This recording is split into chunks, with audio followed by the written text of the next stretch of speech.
దుఃఖము, నిట్టూర్పులు, బాధలు, కష్టాలు, కన్నీళ్ల మధ్యలో ఉన్న వాళ్ళకి అందులో నుంచి విడిపించబడిన తర్వాత ఆ సంతోషం, ఆ ఆనందం వర్ణనాతీతం. అందుకే ప్రభు అంటారు, మీ దుఃఖము, చెప్పాలి, మీ దుఃఖము సంతోషమగునుగాక. ప్రియులారా, మీ దుఃఖమును నిట్టూర్పును ఎగిరిపోవునుగాక, తొలగిపోవునుగాక, నేనే మిమ్మును ఓదార్చువాడు. ఈ రెండు వాక్యాలు మూలవాక్యాలుగా మీరు గుర్తుపెట్టుకుంటే,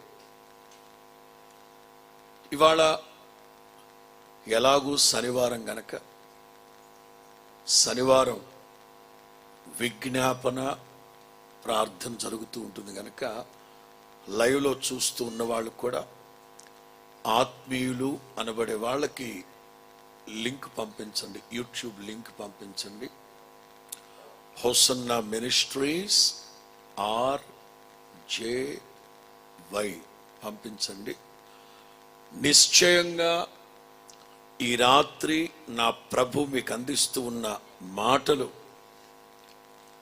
ఎంతో కాలంగా దుఃఖ సముద్రంలో మునిగున్నారేమో, లేక నిరాశ నిస్పృహల చేత నిట్టూర్పులు విడుస్తూ మూలుగుతూ ఉన్నారేమో. యేసు నామములో మీ దుఃఖ దినములు సమాప్తములగునుగాక. హల్లెలూయా. మీ దుఃఖమును నిట్టూర్పులను, మీ నిట్టూర్పులను విచారములను ఎగిరిపోవునుగాక, తొలగిపోవునుగాక.